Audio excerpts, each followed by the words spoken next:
studio interview. By in studio, I mean in my home office interview with artist, restaurateur, uh, investor, entrepreneur, and my neighbor, uh, Genesis. But we got a few things to get through before that. Normally, we're joined as well, normally it was only one time before, Clayton Harris. But right now, we have Drake with us, to the best of my knowledge. Yes, sir.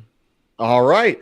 Now, Drake, explain yourself to me. All right. Well, my name is Drake Pugh. I was born here in Columbia, raised in Franklin, and I've been working for WKOM slash KRM Front Porch Radio for the last close to 6 months now.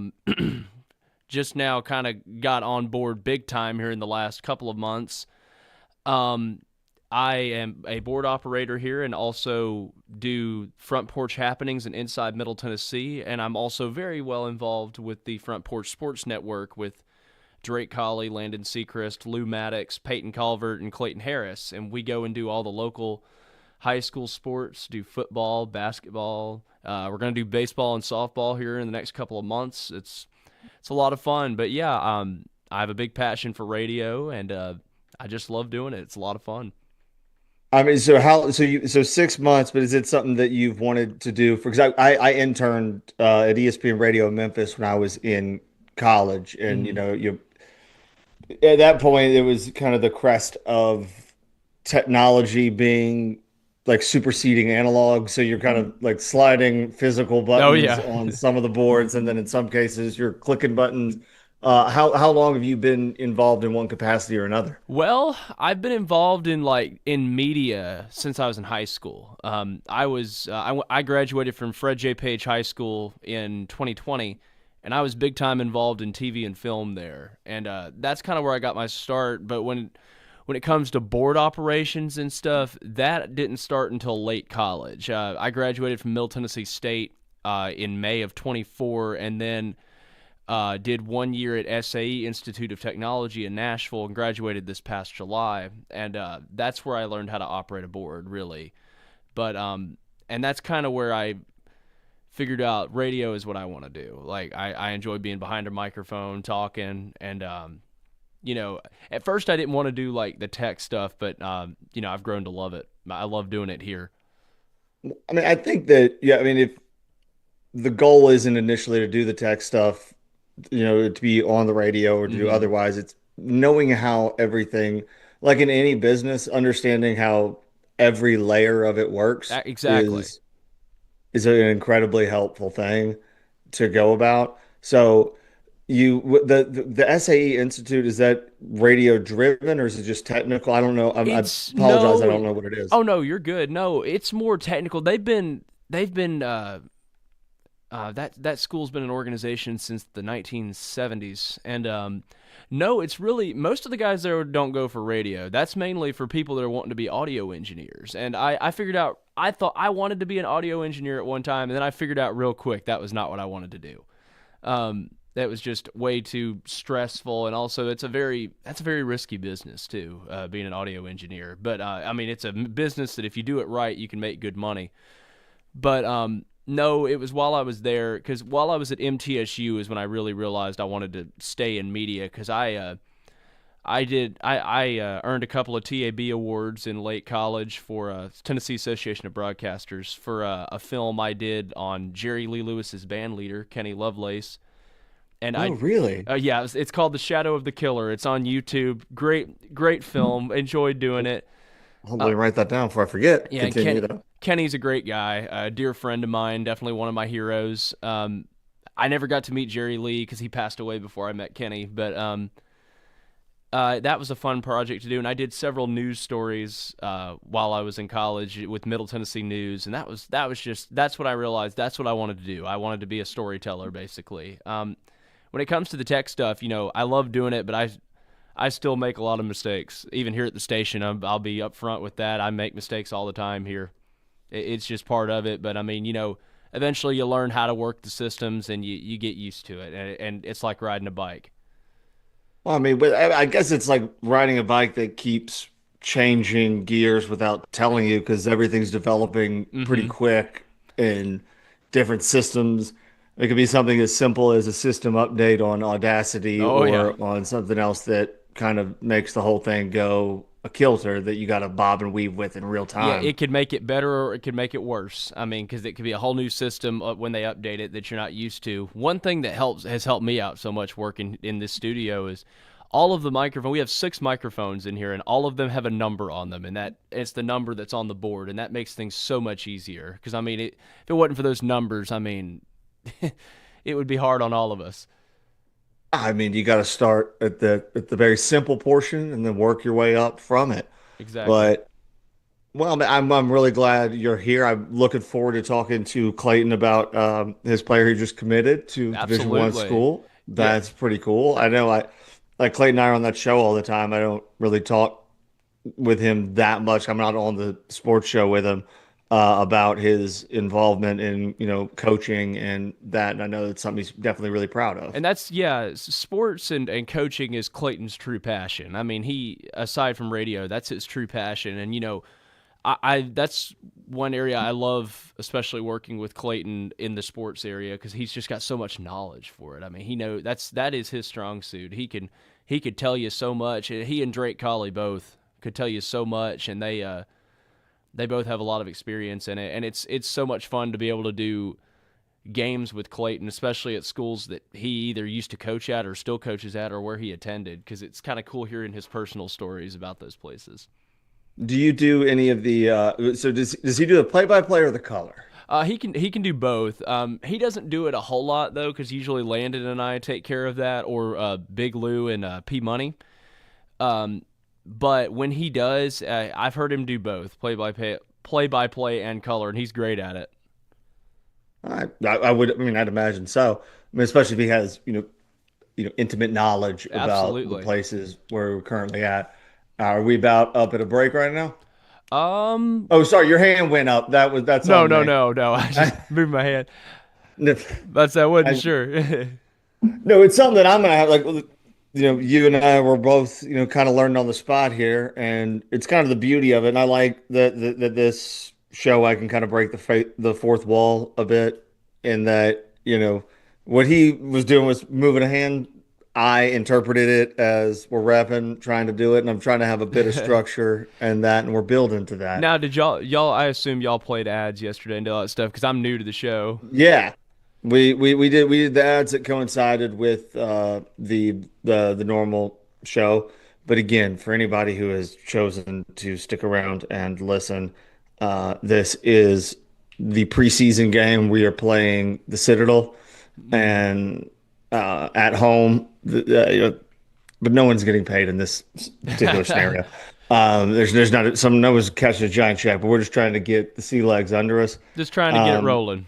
yeah, but once it gets to the radio, the guardrails are a little bit, more well defined, so we'll be able to work from there. But Hmm. what we do have is the first in studio interview today, which I'm excited to see how that goes. And I know when Clayton gets back, we'll talk about that. But I guess we get back from the break, we can go through a few of the decompression.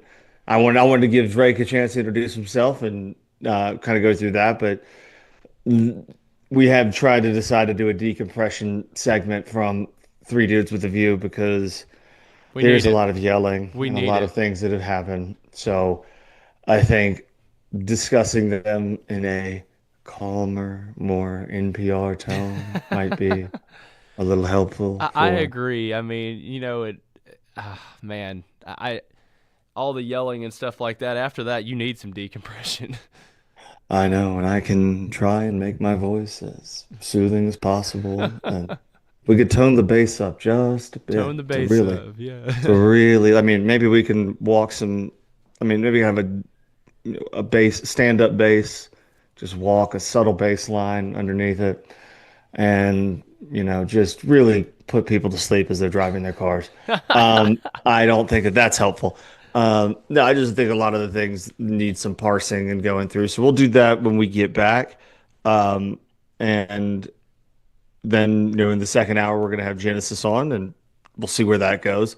I stole his jacket. I need to give that back to him. So we'll do that. So we want to go to commercial, and Yeah. then see y'all in just a moment. All right.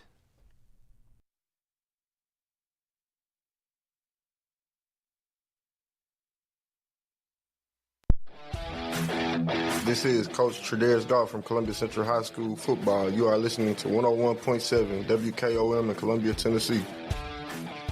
Hi, I'm Robert Rogers at Parks Motor Sales Buick GMC. And I'm Michael Parks Lawrence at Parks Motor Sales Buick GMC. Together, we're Mr. Bobby Parks' grandsons, and we run his dealership, and we are glad to be part of our local community. Being family owned and operated, we invest heavily in our community. We do things like sports teams, schools, bands, you name it. We try to help everybody we can. The reason why we do this is because we all love this community. So come do business with us, your neighbors, at Parks Motor Sales in Columbia, Tennessee, right off Nashville Highway, or at parksmotorsales.com.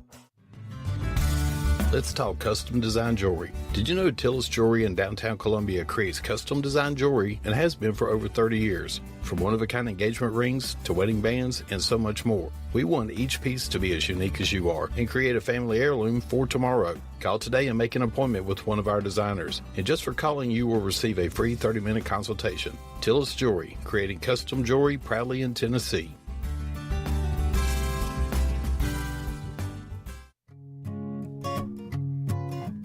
Hi, Jimmy here for Columbia Ace Hardware. Columbia Ace Hardware now carries Magnolia Home by Joanna Gaines paint. Now their premium quality and huge selection of colors will be right in your neighborhood. Along with the award-winning service and advice Columbia Ace has always provided for your paint projects. Around the block, what you need in stock, with people who know their paint. Columbia Ace, the helpful place. Ace is the place with the helpful hardware, folks.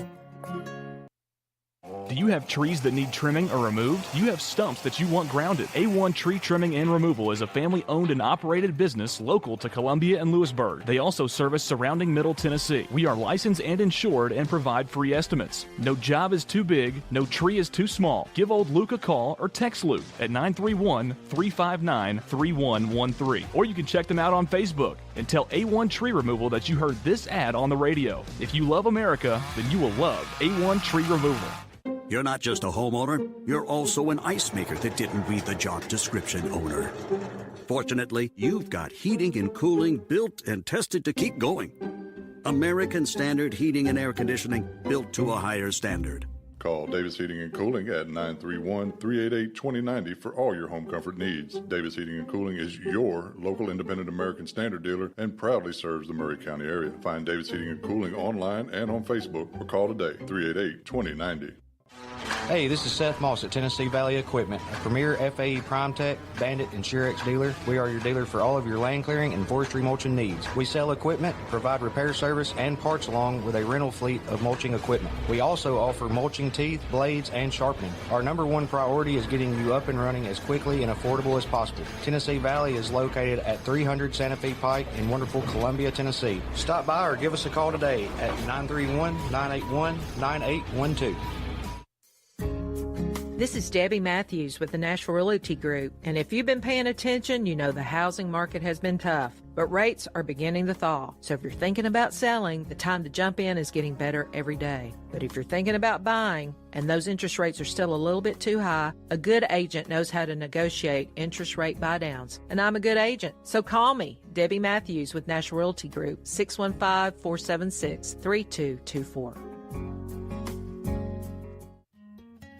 This is Hal Landers, owner of Landers Insurance Agency. We are an independent agency representing the famous Erie Insurance Group. Landers Insurance Agency has been committed to providing great rates and great service since 2002. Whether it's home and auto or business or life insurance, we've got you covered. 24/7 in-house claim service, we've got that too. Visit Landers Insurance at 514 North Garden Street, Columbia. Call us at 931-380-2003. Our website is landersinsuranceagency.com and follow us on Facebook and Instagram.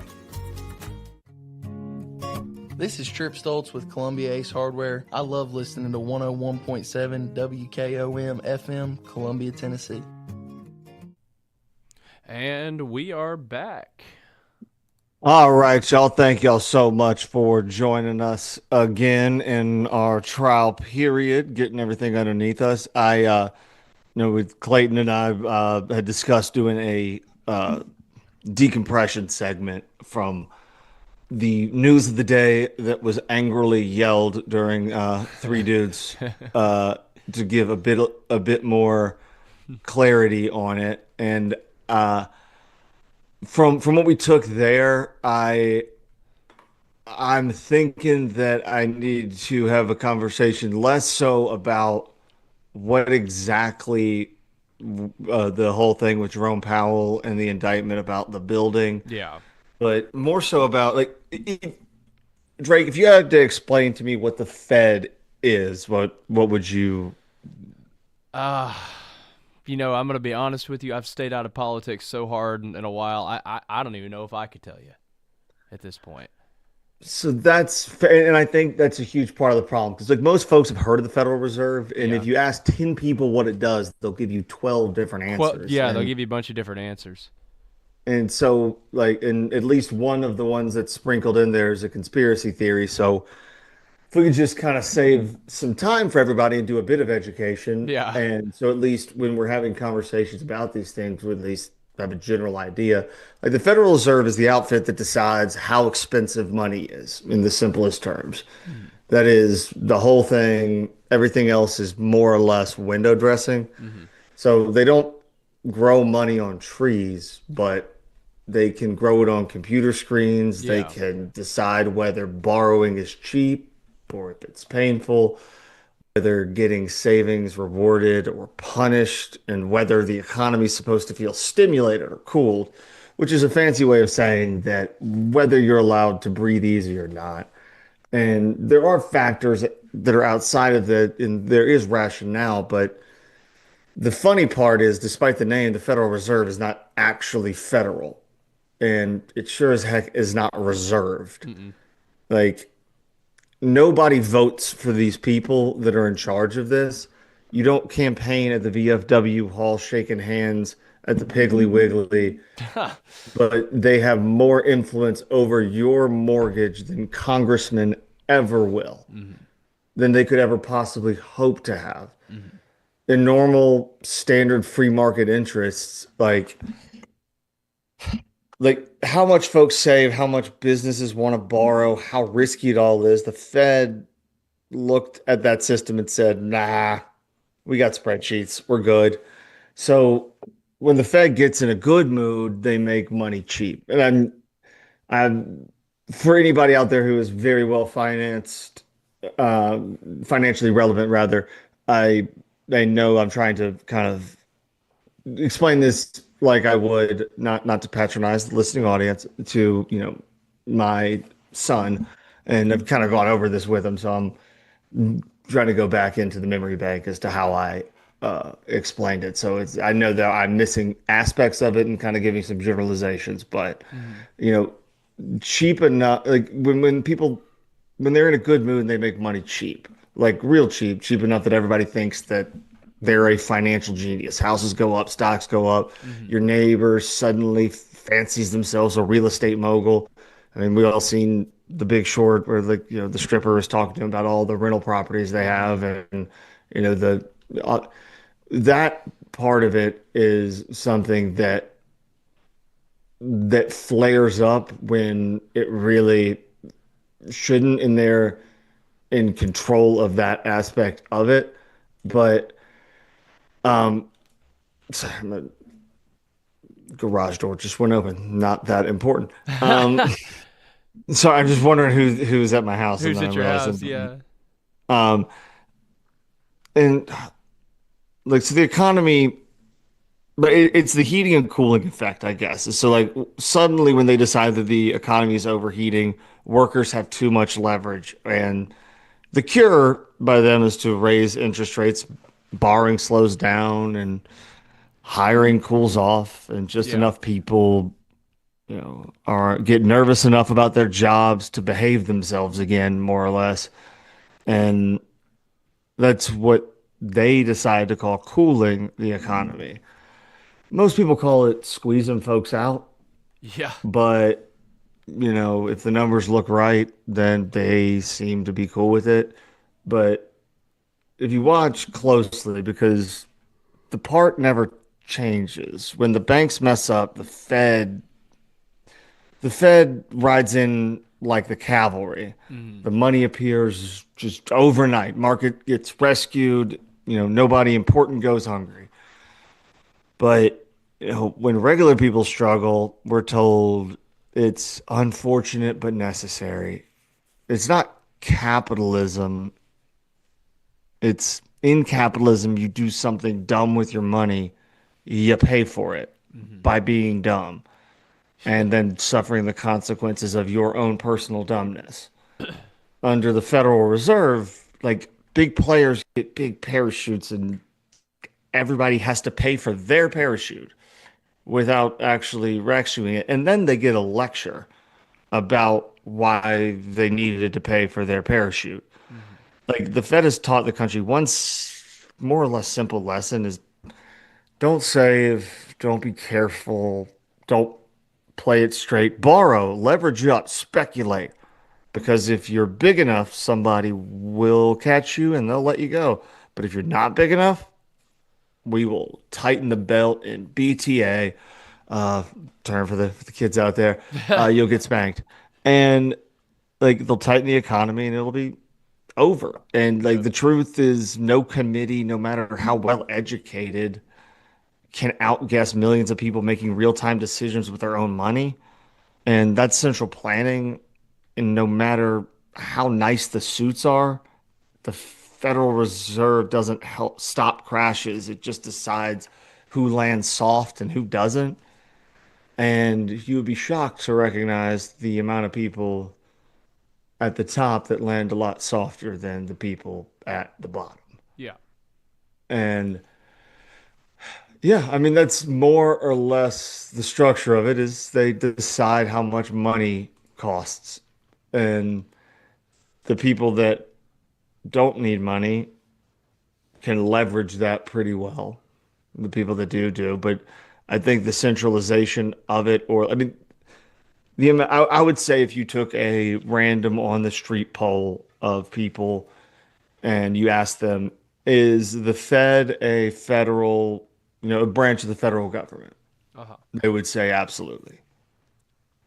I mean, it's quality branding. I'll give it up to that. I mean, you could be remiss for assuming that it is not, that it is part of the federal government, but it is, but it isn't, but it's privately owned and centralized in a way that is really it's just confusing enough to make people say, I don't care.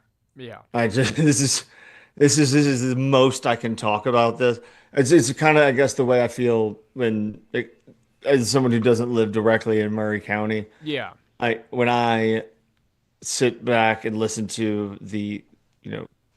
everybody almost fist fight each other over a dam or trying to get a dam or not.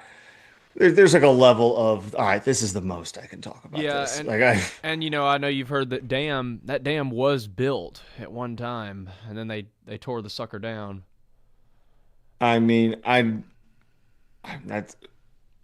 they tear it down. What was the years was that the reason they tore it down was there was a rare type of tadpole that was found in the Duck River at the time, and then they tore the sucker down. And then years later, find out that wasn't a rare tadpole that was not endangered. It was just a future frog. Exactly. So just a regular future frog. So they literally blew that dam up for nothing. I mean, hey, my great grandfather lost a bunch of his land over that dam and never got it back. Okay, I don't know much about this, and I'm sure that there are listeners who have much deeper knowledge. They found a rare tadpole. They had a dam. Yeah. Found what they presumed to be a rare tadpole. So I guess my head goes to getting a dam built is incredibly difficult. Oh yeah, it took them years to build it. Getting it blown up, I assume, is also equally difficult because you're like, all right, we're just gonna let all this water go. Like I feel like they had not closed the dam yet. It was not closed. Oh, okay. So they had it. They had it built, but it was not closed yet. So what was the purpose of? Like they were getting ready to open it. I mean, they were getting ready to open it up, start filling the water in, and then that's when the tadpole thing happened. And so why did they? What was the logic behind blowing it up if it wasn't hindering the water flow and it wasn't I have no closed? idea. It was extremely stupid of them to destroy it. I mean, and I guarantee it ticked off a lot of people who had given up their land for it. Yeah, I don't understand the lot. Yeah, I mean, I'm sure there's people out there that know way more. Oh yeah, Literally, I this is the mean, first time and I mean, hearing. I wish my granddad was still on this earth to talk about it as well, because he had told me he passed away about 7 years ago, and he was a lifelong resident of Columbia and a lifelong farmer, and he told me about his dad, my great grandfather, having losing land to the TVA taking some of his land to use it, and I don't know if his dad passed away before the dam was destroyed or after, but regardless, the family never got the land back afterwards. So did they utilize? Do you know if they used eminent domain to take it, or it was volunteered with a payment, I or don't know if it was volunteer or if it was. I think some of it was volunteer, but I don't know if it was or not. I know my and one of my uncles, who's also now deceased, that lived in the Fountain Heights area out there here in Murray County. He, I think, purposely was like, "Hey, don't touch mine. You're not getting it." And it's a good thing he did that. I mean, I would. I mean, if you're the last holdout on a government project and nobody else has been, they haven't gone through the eminent domain process, everybody else just sold. I mean, you could end up having like one of those houses like in Up, like Yeah, where you just refuse to sell and hook it like to a you have bunch your of thing, balloons, take off. and it's worth a bunch of money because it's in the middle of some development or some other version. I mean, there's still houses at Augusta National bought up all the land around it. There's like two people that refused to sell, and they still it's a lovely house. It's a ranch home in Augusta that they bought for not that much. Now it is worth so much money because people get to stay there for the masters. Like the people who live there don't care. Like they're like, we get it. We're used to it. But yeah, when you let things build around and you're comfortable enough to wait it out, you can end up cashing a much larger check in the long run. Exactly, and that same area where they had built the dam, there used to be a railroad that ran through there that ran from Columbia to Fayetteville, and it closed half of it closed in 1945, and right after World War II, and then the other half closed in 61. And the part going from Columbia to Lewisburg closed in 45. And when that railroad closed, the either the railroad company themselves, I think it was Nashville, Chattanooga, St. Louis Railroad, or I don't know if it was the county, reimbursed that old land where the track once was back to the farmers in that area. They have to. So were they like allowed to like take? I mean, I don't know if you know this, but my head went to, can they take the steel? Like, I don't know. My uncle that I mentioned a minute ago that didn't let TVA touch his land, he was a teenager when the line shut down, and he remembered the day that they came in on a steam locomotive with a flatbed and were ripping the track up as they went down the track. He said he remembers so my that. assumption would be they did not get to Probably keep it. not. I imagine the rails were scrapped. If I had to guess. No, well, actually, no. I do know one person down in that land who actually did get some of the rails and ended up using them as a cattle gap on their farm. So I think a few people did. I think and back then regulations were not in the 40s. Regulations were not as big, so I imagine somebody can just run over there and take it. I imagine they didn't send. Well, ripping it up as you go along, I don't think would pass OSHA standards today. No, it would be a whole different thing. Back then they just took a locomotive, a flatbed, and a crew and just ripped it up as they went down the track. I mean, it didn't not work. Nope, it worked fine. All right, so I know we got a little bit for our next one. All right, Drake, how old are you now? I'll be 25 in October. All right. What is something that you desperately want to talk about, but you feel like no one cares? You're like, I'd like to go down a rabbit hole about this thing that I care about a lot, but I feel like it's annoying because I promise you I would be interested. Oh my goodness. Man, that's a loaded question because there's a lot of things I'd love to talk about. It just, I'll tell you one thing that just that whole railroad in general. Just I'm a big nerd. I'm a big train nerd. I Okay, love railroads. let's talk about the trains. Yeah, because I mean, that's one thing I have gone on rabbit holes a lot is how we need more passenger trains in the United States. So you think it's the structure, the infrastructure structure? I mean, I completely agree that the idea of high-speed rail Mm-hmm. is something that we screwed up at a time where it was capable to build it. Yeah, we did. Now, when you're talking about tadpoles and Blowing up dams. dams, anytime, like, I mean, the California situation where, from a moral standpoint, electric high-speed rail is the most, California thing of all time. But they're like, Yeah.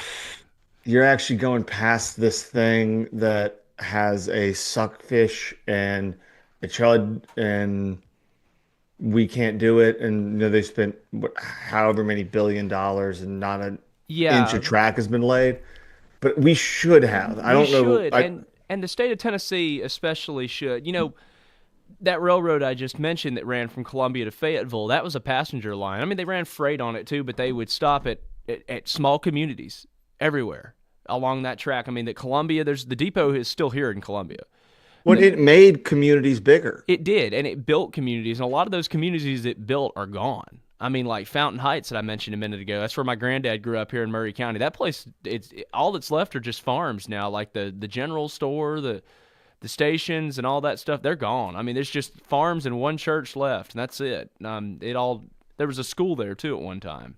I mean, if there's only one church left, I mean that's a bad sign. Yeah, it is. I mean, County. it's a church. It's just in that little community. There's more churches nearby, but like in that community, there's only that one Presbyterian church left, and then the cemetery. And we had the main line going from Nashville to Birmingham that's run by CSX that's still fully functional and used every day. We could easily have an Amtrak. I'm not a huge fan of Amtrak personally, but we could easily have an Amtrak commuting from Nashville to Birmingham. We used to. I don't know why we ever got rid of it. I mean, Amtrak to me. Okay, so as a train nerd, I don't know a lot about it. I know that I have taken the Memphis to New Orleans train. oh yeah, yeah. Slept on it, not gotten a hotel, and just stayed up for 24 hours and then got back because it got back at 6 a.m. Yeah. back to Memphis when I lived there. I feel like our leaning on Amtrak as public rail is like buying a used jet ski. It's a good price. It's cheaper Yeah. than a good one, but it's not good, and it breaks down and it causes not problems. good. And And, you know- you keep reinvesting in it. I feel like we are going into the fallacy of spent cost of like, all right, we've already done enough of it. Just either do it or don't do it. Find a way to work off of the rail we have. We have a ton of it. Oh my gosh, yes. I mean, the problem is these freight companies don't want to share. That's the problem. And I mean, the thing is, though, before Amtrak, the freight companies owned the passenger trains. That's how it used to be. They had their own passenger services, and that's how it should have stayed, in my opinion. Well, I mean, I know that there's still versions of it where the freight companies and other ones Dabney Collier, I forget his friend's name. So I don't want to misattribute, but he has a Pullman. Oh, And, nice. Those are nice cars. and it's pretty reasonable per mile to just like you track a route you want to do, and he keeps it in Memphis, and they attach it to the very back of, and sometimes it's Amtrak. For the vast majority of the time, it's freight Just a random going, freighter. and it's like $1 a mile. Okay. Like it's something very, very reasonable. Let's But say that's very reasonable. but it like has like a pool table in it. It looks like the thing from and it has an extra deck. I saw pictures of it. It looked like a Wes Anderson movie. Yeah, it looks like And that train car. It reminds me of the one out of Wild Wild West. That's that's exactly what I was. Yeah, The pool table that flips over. Yeah, flips no, over. it was- Yeah. Yeah, no, but they had it was two of them. So one was like a bar game room area, and the other was like bunk rooms and raised ceiling, like, and I mean they're obviously expensive. Like it's not a thing that a No. normal person would do. He was a very wealthy man, but if you're like, hey, let's take a private plane flight to here, or let's hop on the rails, have some cocktails, play some pool, See, that hang sounds out like for a day or fun. two, just let the boys be boys and just go. And like I heard it and I was like, yeah, that sounds awesome. It's like a slumber party, but like classy. Yeah, And exactly. in a Wes Anderson movie. Yeah, I mean that's I wish we had more of that. I mean, like I was saying, like we were saying, the freight companies used to. I'll just use Union Pacific as an example. They used to own all their passenger service. I think Union Pacific stopped doing passengers on their company in 1973.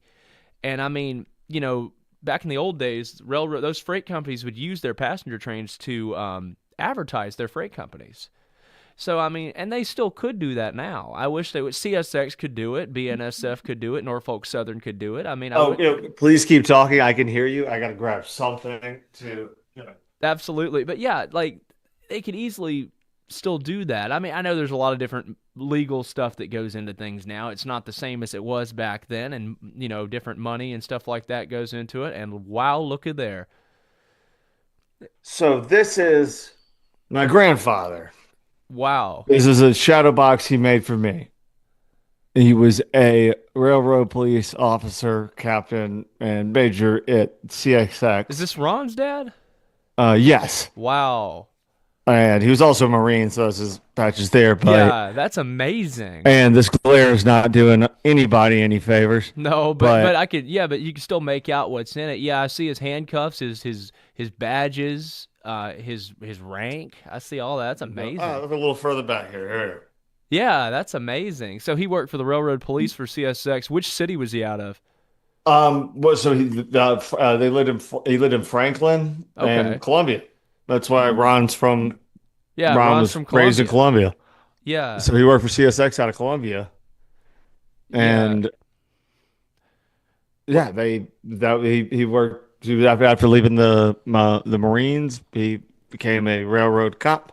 That's amazing. I had several BB guns and pellet guns that he seized from kids shooting signs and the lights that I got as gifts, provided that I did not shoot at lights and signs. Yeah. That's that hey, he sounded like a cool grandfather. He was a great dude. That I sounds mean, like it. Yeah. That's awesome. Yeah, and a lot of people don't know there's a railroad police. Yeah, they've got their own police force. oh, dude, he told this story about they broke into a just one of the cargo, just one of the, One of the why freight am I cars. blanking on the damn word? The truss, I mean, the box car, Yeah, the yeah, cargo box car, yeah. and it was filled with liquor, Oh boy. and at the front of it was burgundy wine, like really nice. Like it was going to Memphis. Actually, incidentally enough, not that it's important to the story, but it was going to Star Distributors out of Memphis, Uh-huh. uh, who I worked for in college. It, that was just That's still a serendipitously cool funny to me. fact. Yeah. Uh, but in the back was black velvet, Ooh. cognac, and a few other things. And the wine in the front was worth thousands and thousands and thousands of dollars. The people who broke in jumped over those boxes to go to the black velvet, Ooh.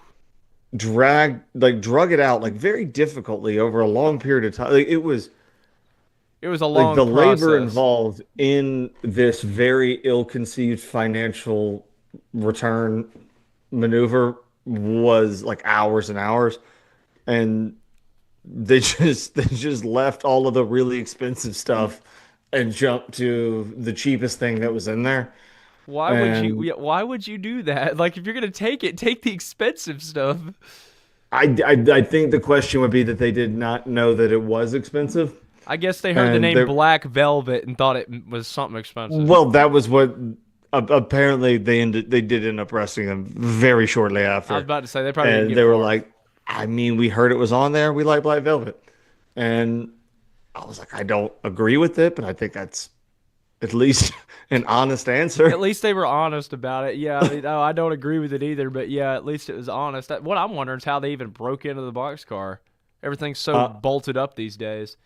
Oh, I mean, this would have been in the 80s. Oh yeah, 70s then or 80s. that makes sense. Yeah. So this is when my grandfather was still patrolling. But yeah, no, I know we have kind of lined up time-wise for a break. Yep. I got our interview. I'm gonna have to flip this thing around because we got Genesis coming. All right. And so we will take a break and be back with you. We'll have an interesting conversation with a very interesting dude. All right. We'll be right back. All right, all right. This is Coach Tredaris Goff from Columbia Central High School football. You are listening to 101.7 WKOM in Columbia, Tennessee. We at Hollins Pharmacy must be doing something right. We've been providing pharmaceutical services in the Middle Tennessee area for over 60 years. The guiding principles of our business are fast, accurate, friendly, personal service. We do not have long waiting lines, and our phone calls are answered by a staff member. We strive to get to know our customers by name, not just a date of birth or number. We are your locally owned hometown pharmacy, and we appreciate your business. We urge you to come visit us at Hollins Pharmacy, 1608 Hatcher Lane here in Columbia. For 40 years, the Jewelers Bench has worked hard for their customers and provided the highest quality jewelry at the best price. They keep going back. Recent renovations have allowed them to expand their inventory. More high-quality jewelry, custom, vintage, and estate pieces, and professional jewelry and watch repairs. They also buy gold. The Jewelers Bench, still here, still great service. 808 Trotwood Avenue, Columbia. Hey, this is Derek Ransom with 10 Pin Alley, voted #1 family entertainment center in Murray County. We offer 32 bowling lanes, giant arcade, laser tag, bumper cars, and a full cafe and bar menu. We also specialize in group events, kids and adult birthday parties, company parties, sports team parties, and holiday parties. We're located at 322 East James Campbell Boulevard in Columbia. Call us today at 931-381-BOWL or visit us at 10pin.com. 10 Pin Alley, it's where the good times roll. In today's uncertain world, you can never be too careful about your family's financial future. That's why the Parker Group, a part of Baird's Private Wealth Management, is offering a free second opinion on your financial plans. Let us review your current plan, and we will identify any gaps and offer suggestions to improve it. Please call the Parker Group at 931-548-3737. That's 931-548-3737. Robert W. Baird and Company Incorporated does not offer tax or legal advice. This is Mark Curry at the Trailer Store. We are a local, family-owned business. Every day, I work with my wife, Susie, my mother, Becky, and my son, Justin. We offer a full line of lawnmower trailers, utility trailers, stock trailers, and a full line of trailer parts. We also offer service. Come see us at 1021 New Lewisburg Highway. Call us at 931-381-2795. That's 931-381-2795. Farmer Johnny here, Taylor Family Farm. I want to give you all a little look-see. We raise 100% non-GMO, grass-fed beef, pasture chicken, and pork on our family farm. Everything that we grow is raised with love and care to ensure the highest quality and nutrition for our family and customers. You can shop online at TaylorFamilyFarmTN.com or visit our farm store in person at Etheridge, Tennessee at 301 Dave Reisner Road. That's TaylorFamilyFarmTN.com for more information. The generations that have paved the way for us deserve respect, integrity, and compassion. This is Kelly Dobson, owner of Caring Hearts Home Healthcare. My grandmother and mother started this business in 2005, and I was honored to take over in 2012. Licensed and insured, we help our aging community stay in the comfort of their own homes. Online at CaringHeartsHomeHealthcareLLC.com, by phone 931-381-5470, or in person at 1121 Trotwood Avenue here in Columbia. That's Caring Hearts Home Healthcare. Hello, I'm Rick Whitley. And I'm Daniel Pollard from Jones & Lang Sporting Goods. We would like to take this opportunity to thank all of you for the many years of support. Since 1966, Jones & Lang has been locally owned and operated and supplying teams from T-ball to college. Stop by and see what we can do for you. We offer a wide variety of services from silk screening and embroidery to our custom trophy and awards department. We're open Monday through Friday, 8 to 5, and Saturday, 9 to noon. Remember, Jones & Lang Sporting Goods, the look of a winner. Hello, my name is Zach Maddox. I'm a proud third-generation owner-operator of Columbia Paint and Wallcover, founded by my grandfather, Ralph Maddox, in 1946. We offer a variety of paint and wallcovering products, but our passion is customer service. We can offer many personalized services and can come out to your house or business if needed. Come visit us at our Columbia location or our new Spring Hill location behind Church of the City, or visit us online at paintcolumbia.com. This is Coach Devin Simler from Columbia Central Baseball. You are listening to 101.7 WKOM in Columbia, Tennessee. Discover Prime and Pint in downtown Columbia, where great food meets great company.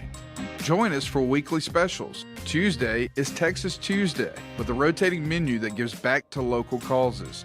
Wednesday is half-off burgers and pints all day long. And on Thursday, don't miss our prime rib dinner carved fresh by our chef. Make your night memorable at Prime and Pint, 105 East 6th Street, Columbia. Prime and Pint Butchery and Public House. Columbia, your Love's travel stop just got a whole lot better. We've modernized our space at 1624 Bear Creek Pike at exit 46 to bring you more of what you want with fuel discounts, additional food offerings, and everything you need to hit the road with ease. Come say hi at the remodeled Love's in Columbia. We thank you for allowing us to be a part of your community. Safe travels.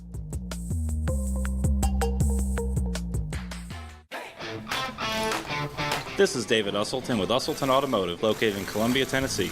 We service all foreign and domestic vehicles. We take pride in our work, and we don't cut corners. We offer a 5-year, 50,000-mile warranty and loaner cars with almost every repair. We are located at 1201 South High Street in Columbia, Tennessee. You can reach us at 931-215-1765 or find more information at usseltons.com.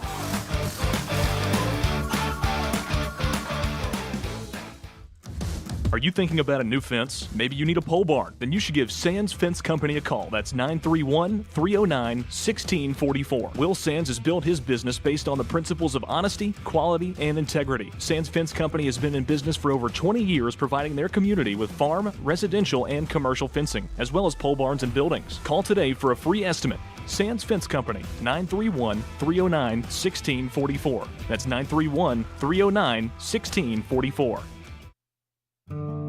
Hi, I'm Matt Perales, manager of Murray County Equipment. We help you with all your agriculture and construction equipment needs. We carry a full line of New Holland tractors from compacts to high horsepower. We have a full line of gravely mowing equipment. We also have New Holland construction equipment, attachments, and accessories for your tractors and a complete parts department. We are locally owned and operated. Come see us at 1075 North James Campbell Boulevard or learn about us on Facebook or contact us at 931-490-8183.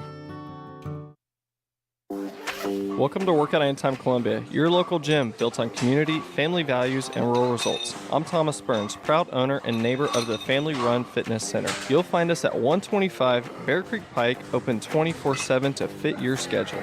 Our mission is simple: help our community live stronger, healthier lives with top-tier equipment, expert support, and recovery tools like red light therapy, sauna, and massage. We're here for you every step of the way. Let's get stronger together. And we are back. All right, y'all. Thank you. Can you hear me okay? I can hear you perfectly clear. All right, I just had to do a gigantic flip over, and my guy is here. There he is. And, I mean, do you like the jacket? I love the jacket. All right. Y'all, welcome. As for those of y'all who are watching online, Genesis just walked in, our guest for the day. And for those of y'all who were watching online, watching me frantically try and move this thing around from there to here, I timed that like double dutch, and I'm proud of myself. It wasn't pretty, but it did not work. You got it in. I did. All right. Well, I'm wearing this jacket because Genesis left it at my house, and it also, by the way, Christmas card. That's how long the jacket's been at the house. I'd like for y'all to welcome in. This is our first live guest on the show. Genesis, an artist, a entrepreneur, a restaurateur, which is a fun word to say out loud. Restaurateur, I like that. A founding member of my book club, uh, my neighbor, and more importantly, my good friend. Welcome, my guy. Hey everybody, what's going on? Good to see you, brother. Absolutely. I can't believe you walked over. Your hands are freezing. Uh, I didn't know Corinne had already left. Oh, bro, I gotta walk. Um, well, so just for the baseline, because I think the main thing I want to do is just talk to you because that always kind of ends up somewhere interesting. But for a baseline, just explain yourself. Yeah, man, I see myself as an artist mostly, you know. From Chattanooga, was born here. Mom drove here pregnant so I could be born, and then we left like 3 days after I was born. She drove here so you Yeah, she was like driving pregnant and was like, I want him born in Chattanooga. What's the rationale for that? That's just her favorite city. Okay. Yeah. Where'd you drive from? Georgia. Okay. Could have been a bulldog, man. I'm a volunteer though. I mean, so the rationale was I like Chattanooga, I'd like him born there. Yeah, like this baby needs to be born in Chattanooga. My head just went to like tax implications or something. I didn't know if it was. No, no. And then we traveled for about 18 years. My dad was in the military, mom was an entrepreneur, so we moved every year almost. And but I would visit Chattanooga every summer. And so you always kind of came back, and Always then came back. and It's a long way back to the beginning sometimes.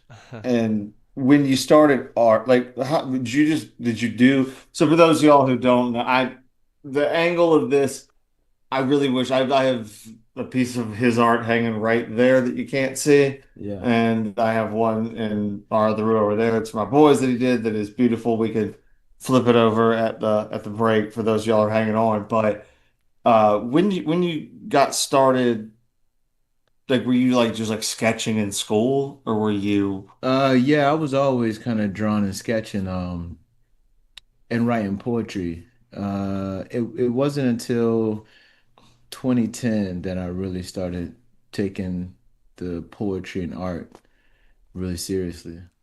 and you just went from like, all right, let me I mean any creative field like that, I mean this included, like you Yeah. have to take kind of a financial leap of faith. Like Oh what yeah. was It it was was it like I got nothing else to lose, or was it I desperately need to do this, or a mix of both? Yeah, it was I had to be okay with all right, how bad do I want to do this? Am I willing to sleep on a park bench? Can I do that? And I got to a place in my life where I was like, yeah, yeah, I could sleep on a park bench if it came necessary to it. Kind of like the poet Bukowski, he used to kind of say, you got to go all the way. You can't really, All the way. yeah, all the way, man. I listened to that poem maybe 1,700 times on my way to LA, just getting in the zone. But before that, I was at an engineering firm and I was comfortable. I wasn't happy. And I love solving problems. I love art. And so I just kind of put those worlds together to make it a business. So how much of the engineering background do you take? Because obviously, in seeing your work, and obviously this is terrestrial radio, so people can't see, but please look up Genesis the Gray Kid in his work. It does not seem to, it seems more fun from like the than engineering exactism or Yeah, like no, for sure. Like I don't is that a, let is that a fight against it? no, I don't let the engineering brain into the room with the artist. When I approach the canvas, it's like I'm walking into a mosque or a temple or something. Take my shoes off, I'm going into that space. It's like this sacred space. And then when I come back out, that's when the problem solving brain comes in. Like, all right, now I gotta sell this thing. And So so there's then, the so the guy so the guy that paints the paintings is a different dude than opens the restaurants oh, or for does sure. the Yeah, completely different guy. Well, not completely, but different for sure. yeah, how do you make that sort of bifurcation in your brain to go from like, all right, once I cross this threshold, Yeah. we're shutting that part down, and then It's kind of like if you can imagine seeing a warrior that shows no emotion, then he has a child. And he's still the same warrior, but then when he's around his kid, you hear him say, "Oh, good job, good job," and you're looking like, "Oh, I didn't never think he." I saw you shot some different Yeah, things just a second ago. yeah, it's kind of similar. It's all a part of your nervous system, man. We just, I think, make negotiations with ourselves, and we let whichever one of ourselves rises at the in that occasion the best. We let them in the room. Well, I think that's the warrior with the kid thing is a very interesting way to put it, and that works. I can understand that Yes. because it's you do see that sort of delineation of the humanity and the practicality of that in people, Yeah, and man. it's rarely more profound that like a Delta Force dude like holding his baby and crying. Yeah. But so when you have gone through this whole process, like so you've opened restaurant, like when did you go from deciding like obviously we got through the you wanted to do art and were willing to live on a bench. I know how big of an impact was just the cosmic version of where your office happened to be Mhm. and the people you met through uh the lamppost people and all those just from being there and kind of shaping how you viewed Yeah. business and moving. Man, God bless me, man. Put me in spaces with some good people. Drew Bells, I don't know if you know him. He ran Fancy Rhino back when it was going, him and Zay Smallman. They called a number I had on my shirt when I was in Virginia Beach, but then I had moved back here. And they didn't know I lived here. They thought I lived in New York because I was doing some stuff with Creative Control TV. They're the producers of that Genius film for Kanye.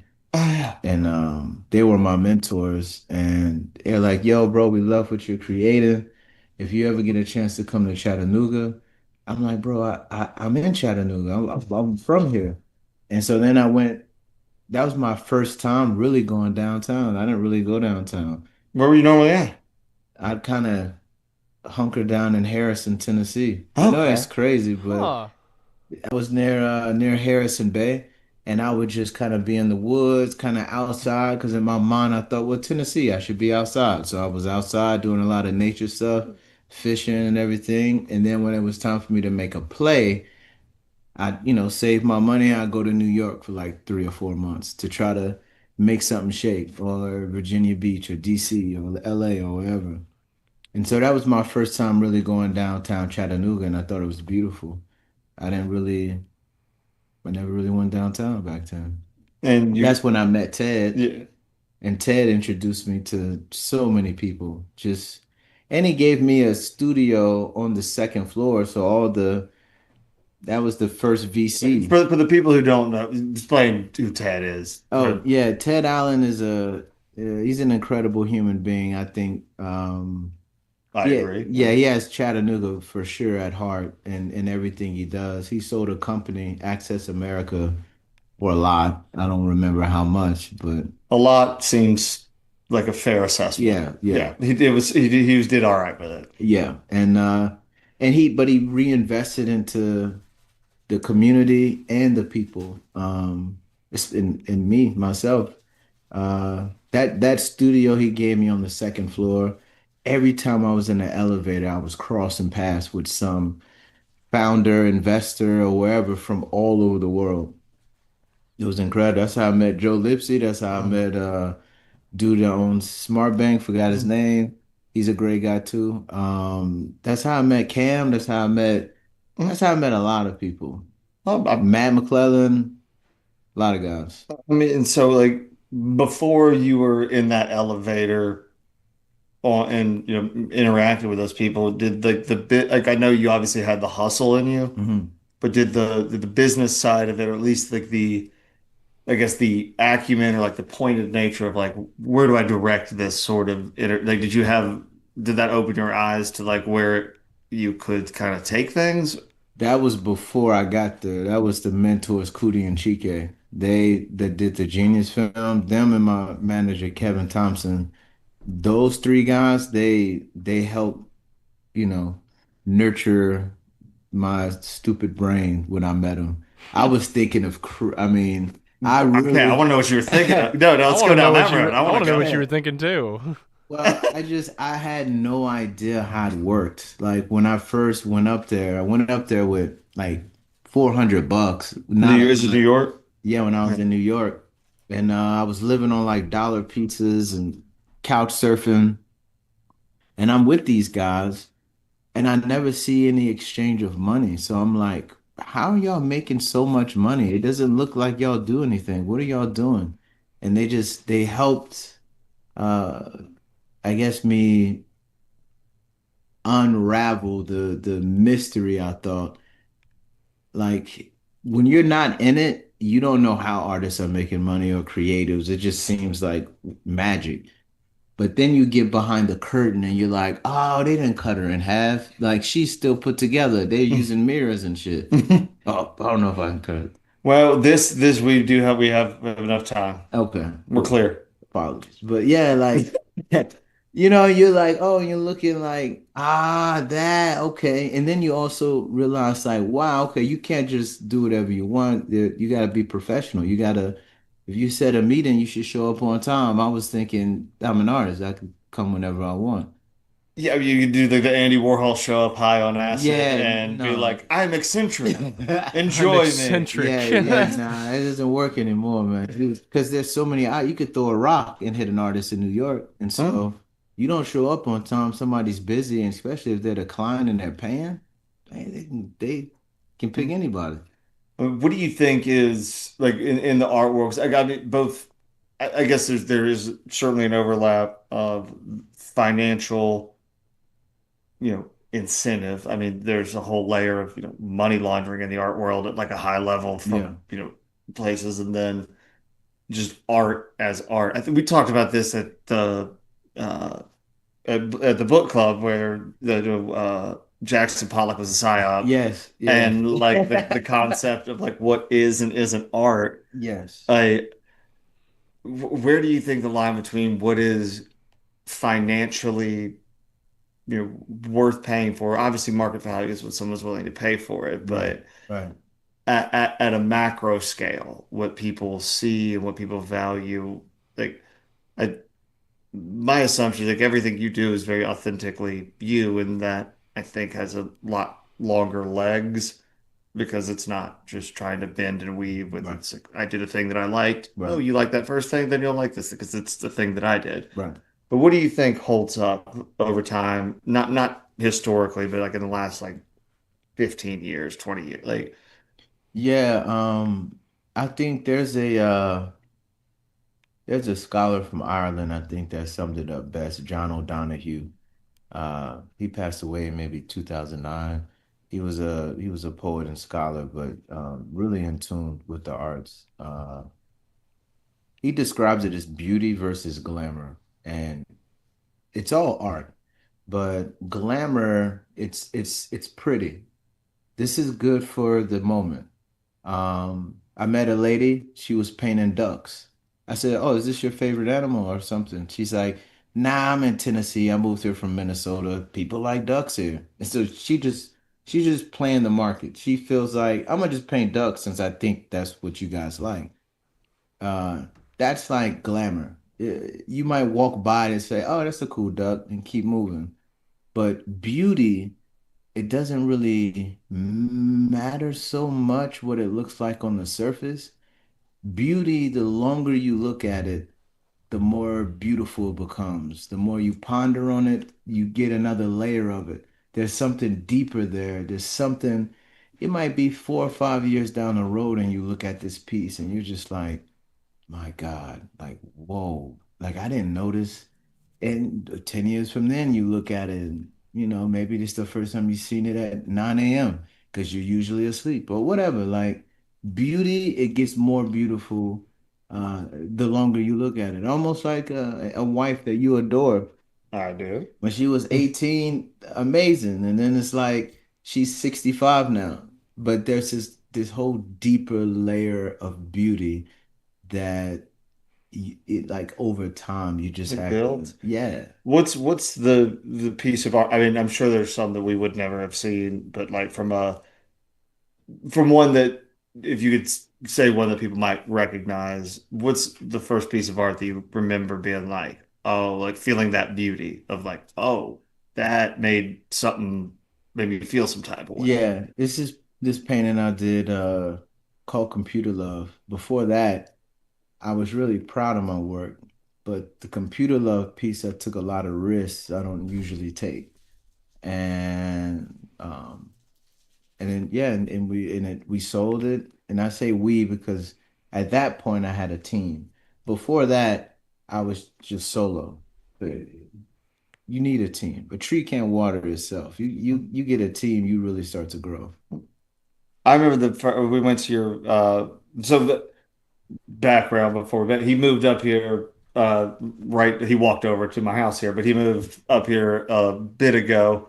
But we met initially when he was so kind as to help us out by donating a piece for a auction Mhm. for Erlanger. We went to his warehouse, which was I mean there's exotic cars in the basement from one of the other guys, and then there was this giant room with all of his paint. But I remember the first one I saw of yours, I loved all of them, but the one where the painting fell Oh and yeah, ripped yeah, yeah, and made the best of it, yeah. and I love that as just an as like a just wait like.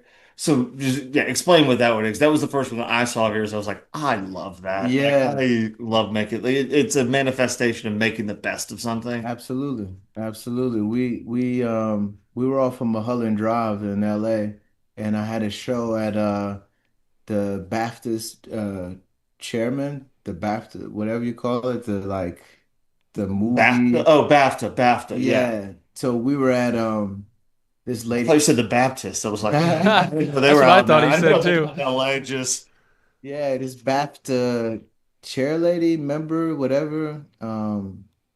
She played Queen Elizabeth back in the early 90s. I forget her name, might be Alexa or something like that. But she really liked the art. She was really kind. She had moved there maybe 8 months ago. She had this amazing house on Mulholland Drive. And I was like, yo, I'd love to do a show here. She had these like 35, 40 foot tall walls that went up, this cool second floor that looked down. The angles were just perfect. And she had like Picasso's and stuff in the crib. So oh I'm like, shit. yeah. I'm like, yo, you gotta let me do a show here. I can invite, and then this is a way for you. And it's always an exchange, is what I started to learn in this creative economy because she's an artist too. So I'm like, look, you just moved here. I know a lot of people here. This would be a great way for you to meet some movers and shakers in LA, and it'll be a great way for me to have my art on display so people can vibe out. I Next to make a Picasso. yeah, and yeah, next to a Picasso makes me look good. And she was like, "Okay, yeah, let's do it." And man, we had like 120 people pull up, and it was a great time. We had some really, really cool people. She met some great people. I met some great people from the plus ones and the homies, and I sold some art.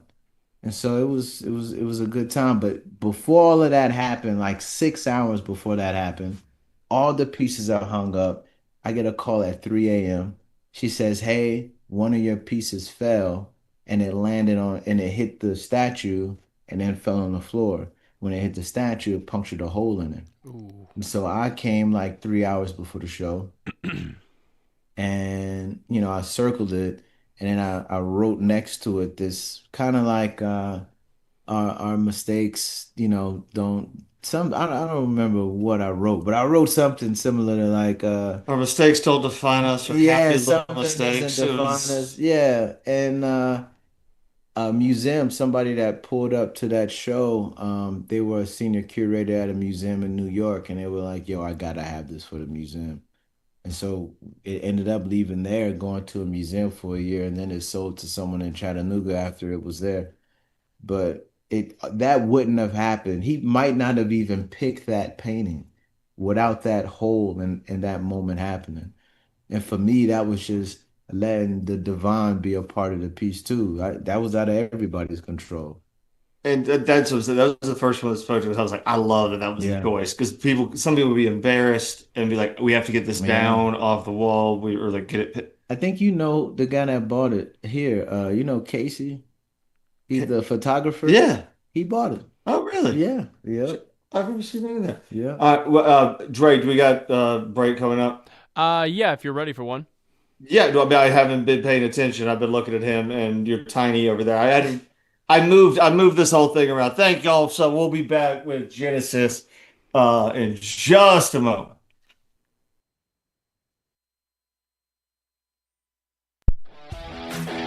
This is Coach Tradaris Goff from Columbia Central High School football. You are listening to 101.7 WKOM in Columbia, Tennessee. Hi, I'm Robert Rogers at Parks Motor Sales Buick GMC. And I'm Michael Parks Lawrence at Parks Motor Sales Buick GMC. Together, we're Mr. Bobby Parks' grandsons, and we run his dealership, and we are glad to be part of our local community. Being family owned and operated, we invest heavily in our community. We do things like sports teams, schools, bands, you name it. We try to help everybody we can. The reason why we do this is because we all love this community. So come do business with us, your neighbors, at Parks Motor Sales in Columbia, Tennessee, right off Nashville Highway, or at parksmotorsales.com. Let's talk custom design jewelry. Did you know Tillis Jewelry in downtown Columbia creates custom design jewelry and has been for over 30 years? From one-of-a-kind engagement rings to wedding bands and so much more. We want each piece to be as unique as you are and create a family heirloom for tomorrow. Call today and make an appointment with one of our designers. And just for calling, you will receive a free 30-minute consultation. Tillis Jewelry, creating custom jewelry proudly in Tennessee.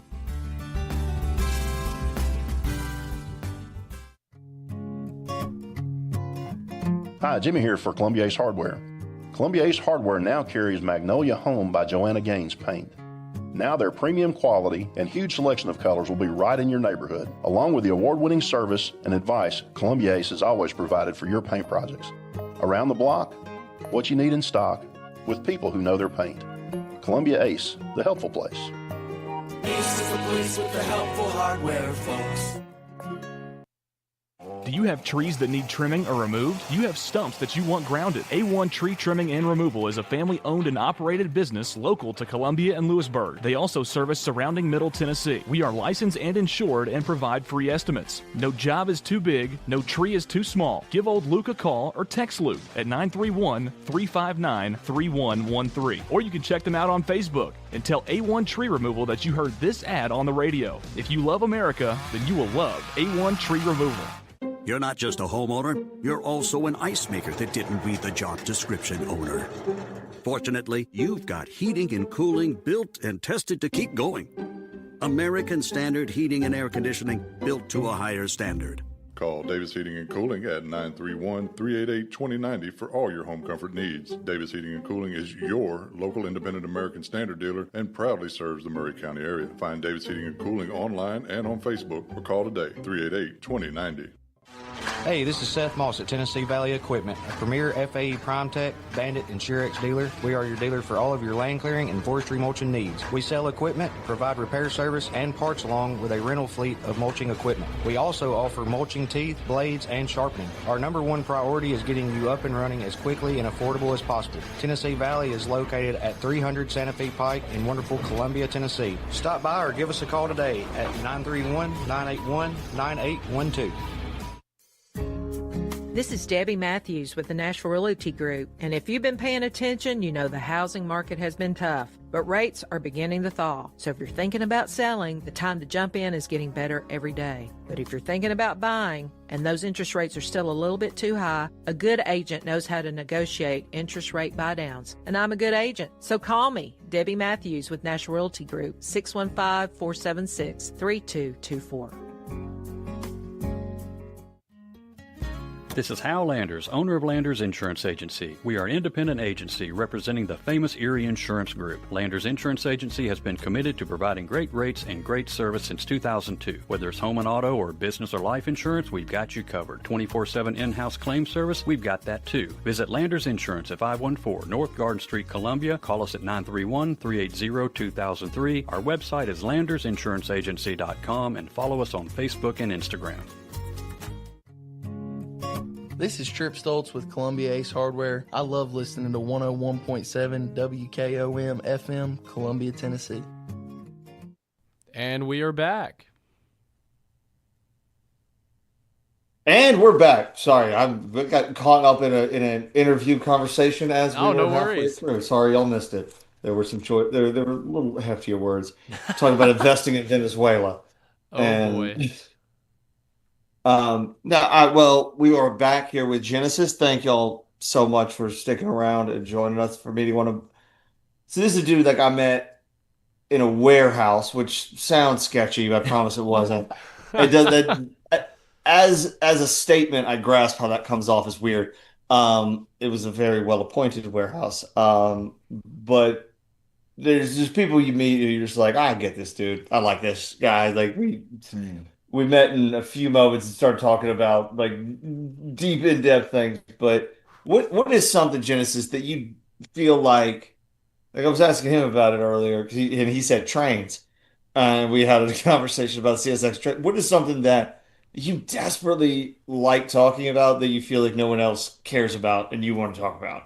That's like you're passionate about, but you're like, I feel like this is going to annoy people if I bring this up at a dinner party. I'm too so curious. There's a lot of things like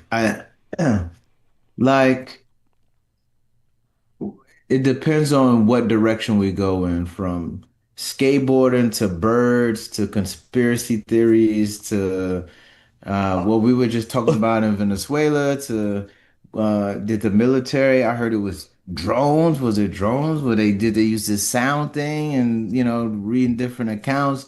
I like current events. I'm like, let me step away because it's so sometimes I feel like I'm getting finessed by the media. Like it's this whole you know, uh I like stocks, but I lose so much money in it. I don't even know what I'm doing. I'm curious about a lot of things. Well, I think so.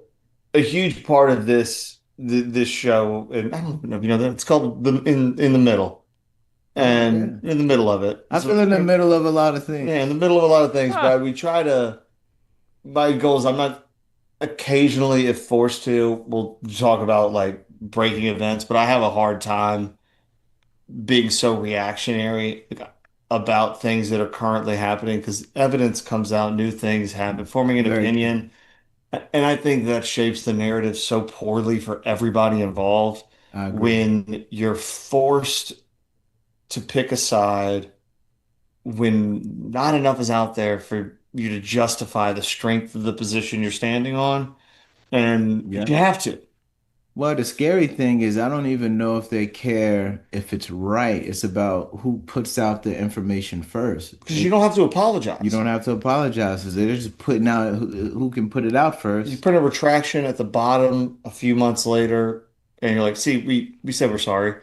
I mean, but we do that almost in everything. When in business, this company infringes on this, they know they're doing something wrong, and they're like, we can afford to apologize in 10 years after we make billions of dollars. I mean, you have the Sackler family and I mean, Purdue Pharmaceuticals and all that. Like, yeah, they were like, Toys R Us. well, wait, what did, Toys R Us, they was what did they do bad? no, they were doing awesome. They were like, I was a Toys R Us fan back in I the just day. jumped from Purdue No, Pharmaceuticals but to Toys R Us. I thought that there was some conspiracy they did a where, partnership with Amazon. Like in 2004, Amazon was like, look, we want to get in the toy space. Y'all are the toy OGs. Like, let's do a partnership. So Toys R Us was like, all right, we're not even gonna build our own website. We're gonna sell all our toys through Amazon. It's just Amazon Toys R Us partnership. And Amazon's like, all right, you're the only company that can sell toys. They immediately let other people start selling toys. So they broke that. Of course, they got sued and they paid like $50 million, but they ended up bankrupting Toys R Us. They like everybody got used to getting it from Amazon. Toys R Us built a website, but it was so weird and clunky that it didn't work. to this, that might be one of the saddest Instagram posts I've ever seen Toys R Us. of is it Gerald the giraffe or Jeff the giraffe? The Jeffrey, I name of the think. Toys R Us mascot, the giraffe, Yeah. and he was in an empty Toys R Us store after they declared bankruptcy, and he's in the caption just said, "I guess you all grew up. There are no more Toys R Us kids." Oh, And wow. Dang. I was like, Wow. Yeah, Dang. that is sad. That like could that be a hit me that could hard. be yeah. That could be a That like a does some cartoon. It's damage. like a full movie. Like what does he do after this? Yeah, just Gerald just walking down with his big head, like, He's not going to the jungle. He's not suited. He can't be outside. oh no, he was an inside giraffe Yeah, he's definitely an spokesman. inside giraffe. I mean, there's also a version where we, when they went through the SEC filings, they found out that he kind of had a Jared from Subway type past, and I mean that's a funny parody of a movie.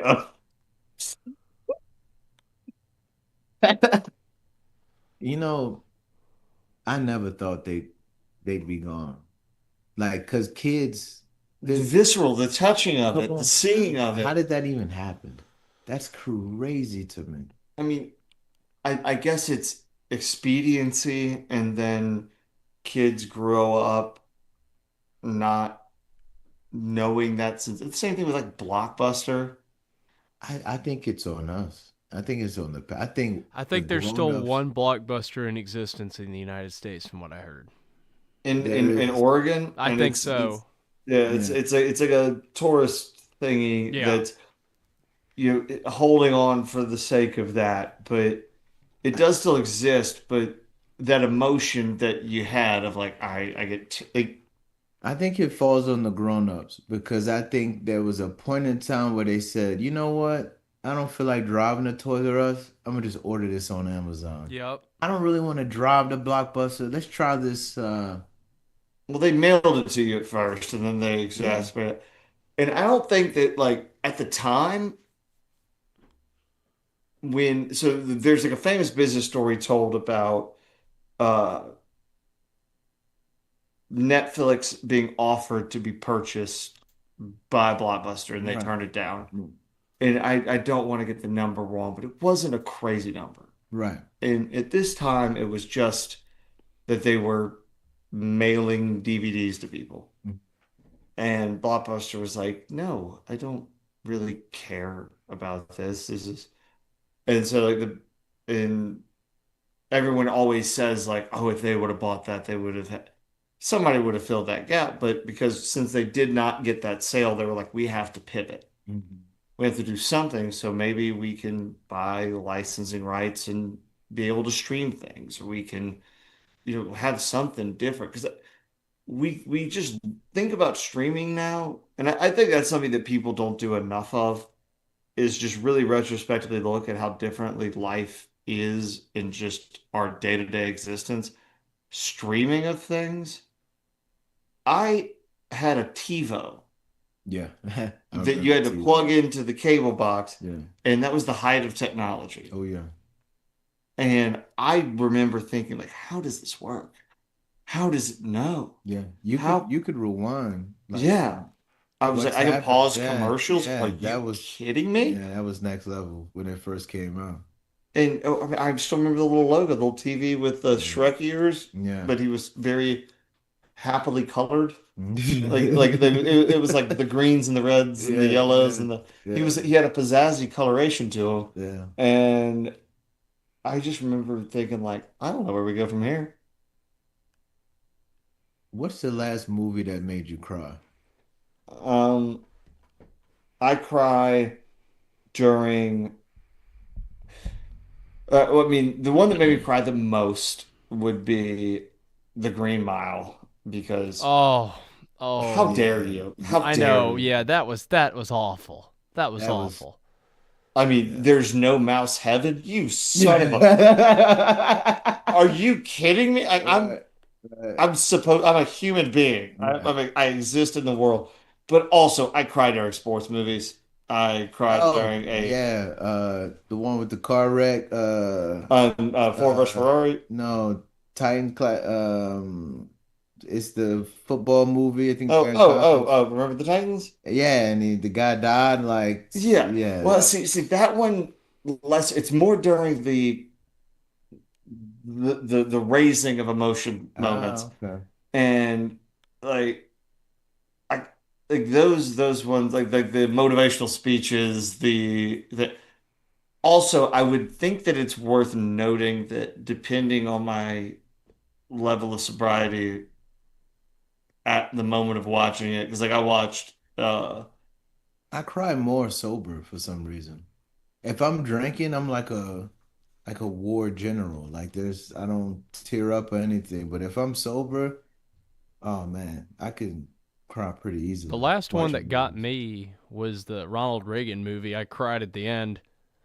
Mm. But the movie that made me cry the hardest was Forrest Gump. Forrest Gump gets me all the time. he's not like me.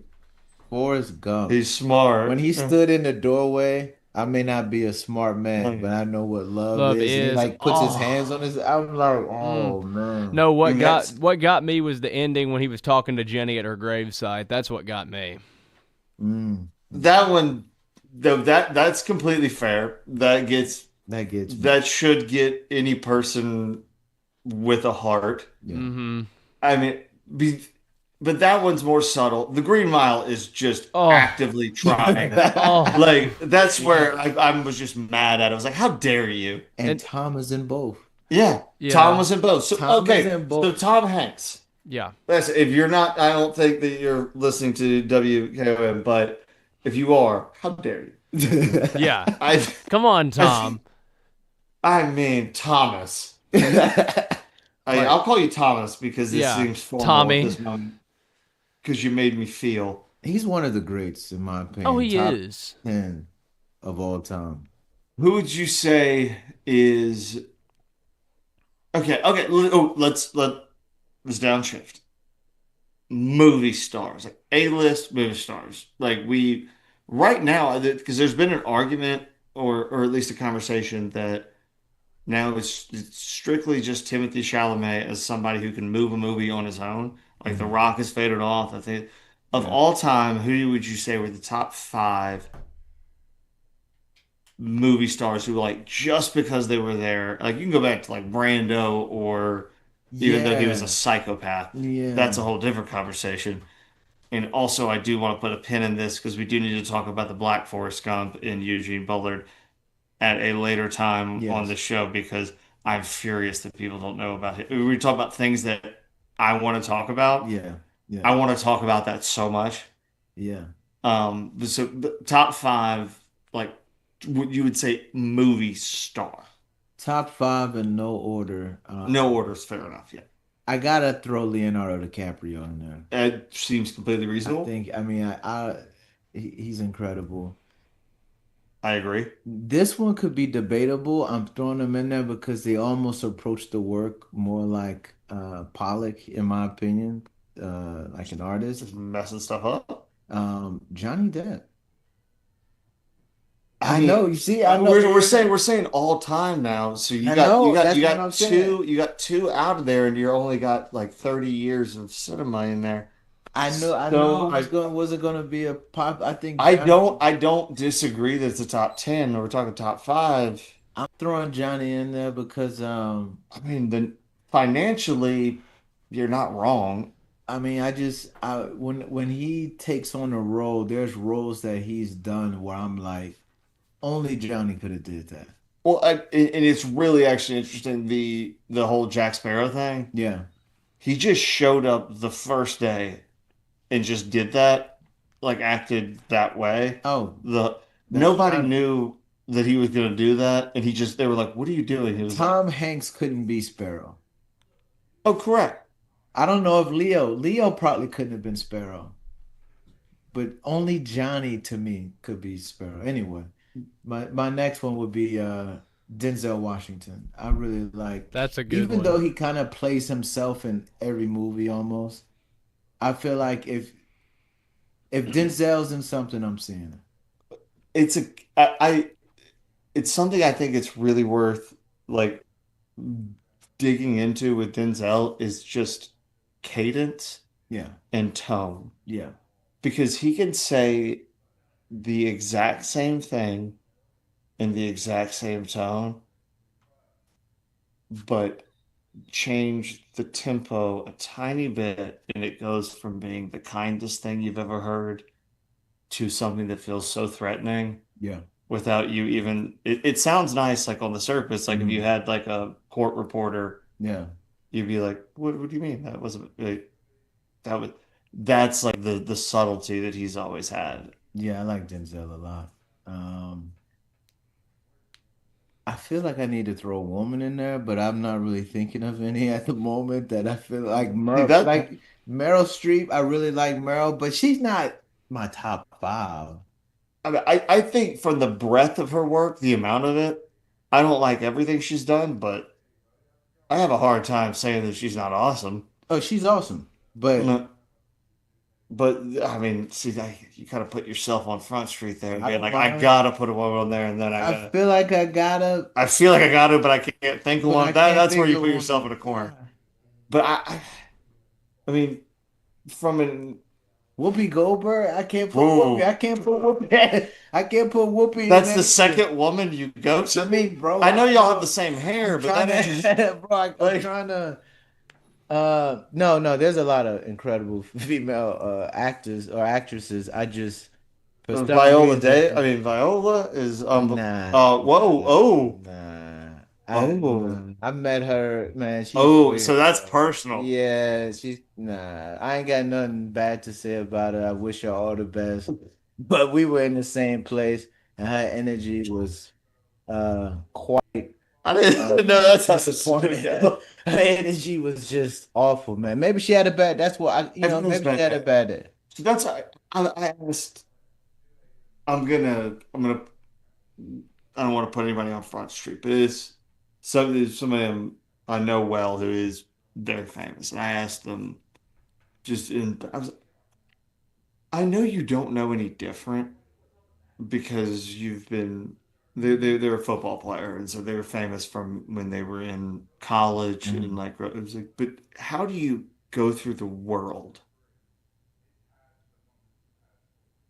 Like your world is so different. Like I go to a grocery store, I just pick my stuff up, I leave. Right. People see you at a grocery store. That's a moment that they tell their friends, and they talk about the fact they're like, I saw insert football player here, and like you recognize that your existence is a moment in other people's lives. Mm. Like your sheer being there is something that other people will talk about.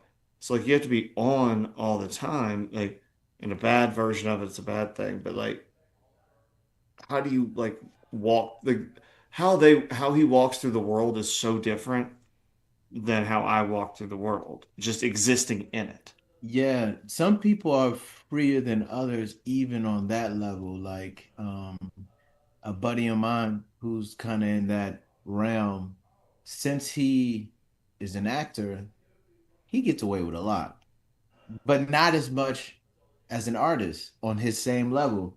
The artist gets away with even more. Like we did a project with Kanye West. Kanye's done some wild stuff. Kanye still Kanye. I mean, You work is really yeah, but that's showbiz, baby. you got some people, and you're like, what did he do? Like, example, I think Kevin Hart is extremely talented. Kevin Hart said something on Twitter a long time Oh, ago, that's the most bull. and it's like, whoa, he said it on Twitter a long time ago, and now, and the guy came out and apologized, but since he is, doing commercials for this company and this company, and he has to. Well, what he said wasn't even that bad. Yeah, but it's like some people can't take a joke. He's a comedian. I mean, I thought, they would understand that, but to some people, they felt away. And he lost this thing because he's kind of, I don't know if It was posting the beholden is the Oscars, was it word. not? Yeah, but he's like, he almost belongs to these other companies. Like, yo, we'll pay you this much.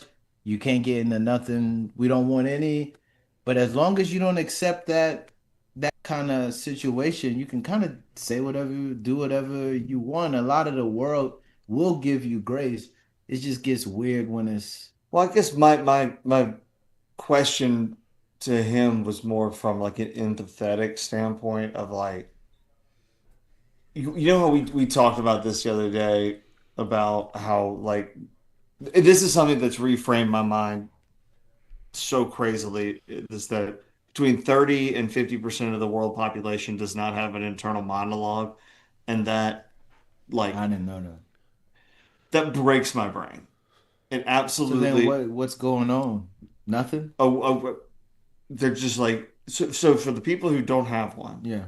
and you ask them about it, they're like, wait, what do you mean you have a voice that talks to you in your head? You hear your own Yeah. voice.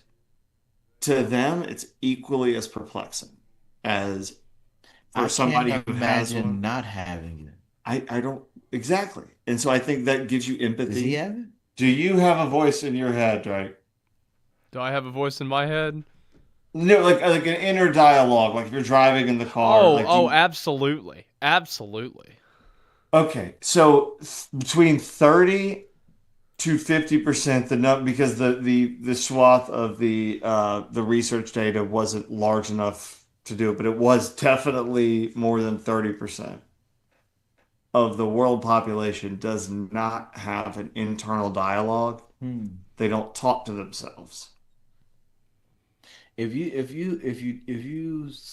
Maybe that's why it's so hard for us to talk to each other. Yes, and that's why I'm Because saying looking at it from an empathy yeah, standpoint, because I was just trying to say, like when I was talking about the athlete friend of mine, uh, it was like I have to have empathy because we walk through the world in completely different ways. yeah. Like, and then you talk about people who like you process the world in a way that I genuinely can't comprehend, Hmm. but also you can't comprehend how I process the world because he was like, wait, you have like a voice that's just talking to you. And I was like, then how do you do like because it doesn't make any sense to me. It was like you're like, I need to pick that. If someone cuts you off in traffic, what is happening in your head? You're not like, oh, this Bro, I have multiple voices sometimes. I'm dyslexic, Like, dysgraphic, and I have ADHD. I have a movie, a soundtrack. yeah, like mine's kind of, Facts. Facts. yeah, mine is Me every sometimes I day. might curse the guy out and then but in my head, then there's a moment in me that's like, come on, bro. Maybe he's late. Maybe like there's another voice that's trying to talk me Oh, out of double thinking devils, negative. Yeah. devil, angel, and I'm like empathy. All right, let's take a step back. Let's do Yeah. it. Yeah. But I think it's this. I think it's really important for like everybody out there to recognize that like if you're trying to talk to somebody and you can't even comprehend how they even perceive the world, like if you told me right now and you were sitting here and you were one of the 30 to 50% of the population who does not have an internal dialogue, Yeah. it would be impossible for me to even comprehend how I would exist in life without that, because it's all I have. But I think if we stayed curious and open and didn't feel the need to be right all the time, I think it'll still create a bridge where you can get to learn what it's like for someone that doesn't have a dialogue. And I can get to learn what it's like from somebody that does have it. Instead of like ripping somebody down who's a comedian for making a joke, you would think they, whoever felt some way, just have a conversation, put it out. Hey man, why do you have to say that? Blah, blah, blah, blah. Oh, well, I'm a comedian and da da da da da. Because I thought it was funny. Yeah, And I tell jokes. yeah. I You just think know, I think that that sort of no, I completely agree with that, but I just think that that sort of level of just direct difference should add to empathy because if you should because you were talk if you're talking to somebody you're like why can't they just yeah, agree with me? Why can't they just get and then you take a step back and they're like okay, first off we don't even process our human information the same, existence right? in the exact same way. We don't even interact with the world in a way that is even conceivable to me. So maybe it's worth me taking a step back and having some patience with them perspective Mm. for sure. I mean, that's That the in its truest nature. Like even the exact same garment to us will never look the same color, just on color theory alone. We will purple. never Well, I see mean, the we could talk about purple not existing. yeah, I mean, I read this scripture like in Matthew, and it explained this robe as one color, like a purplish color. Then in another scripture, it was more of a maroon color. And then these scientists broke it down and they were like, it can be either one. Because purple Like doesn't exist. they was looking at this and they're describing the same thing in different colors, although it's the same. Like it's the same experience. It's it's a trip to be alive, man. Well, that's and it is. I mean, that's kind of the so. This is not. I'll go not political, but like opening it up about like things that are like heavy to deal with, and like people talk about things that should be taught in school and things that should be learned, and they talk about gender theory and all of these things that like I truly believe are way too young for kids in like third grade to be Right, like even. right. I think that like Nietzsche is not something that high school kids should be reading because you're not ready to have that like that's It'll take you there. if you don't know what you're getting into with that. Yeah. I mean, literally, it's maybe the first like book with a warning in it of like don't stare too long into the abyss or it'll stare back into you. Yeah. Like if you're not ready and prepared for it, like it could take you down. I mean, it's a lot of septum piercings that have followed a mild Nietzsche reading. Bro, imagine this. Like you say, they're too young to consume Nietzsche. They got phones in their pocket in fourth grade.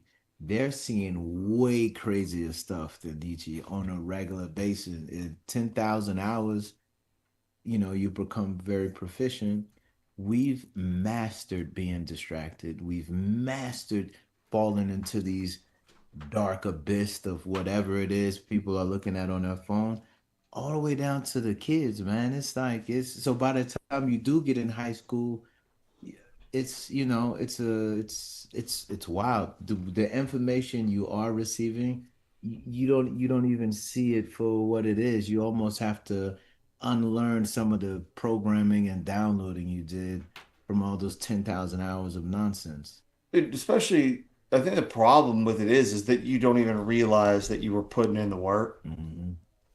Like if you're putting in the work, like putting up shots at the gym Yeah. and like you're getting like your 18-foot Yeah. quarter key jumper There up there, you go.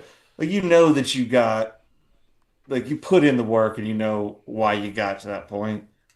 This the technology version of how its interaction in our lives is so passive yet so direct. It You don't just even know becomes a you're doing it. baseline that you don't even recognize how much it is shaping the way in what and there's a hypocrisy in this. Like, this is going to be online, and I'd like for people to watch it and see it. But and in the same way that you know, But when you're not giving them things to digest that are toxic, it's more of a. well, that's also subjective. It is, but this is just my perspective. Maybe open thought is Yeah. toxic to people. To people that don't want to be open, and I'd argue that they may need to see a different perspective on what it looks like.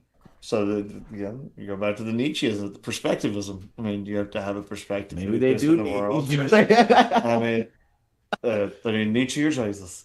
I mean, and that's a whole different follow up. But like, yeah, I mean, yeah, perspectivism is we don't have enough time for that one. And we only got a few minutes left. But man, what is something else that you want to talk about that you don't feel like you get like that Corinne, his beautiful wife, by the way, Oh, thank you. does not. You're like if you bring it up, she's like, okay, enough of this. I was fortunate to marry a woman that's equally as curious. So she hasn't found that point yet, or if she has, she hasn't told me. But Let me think.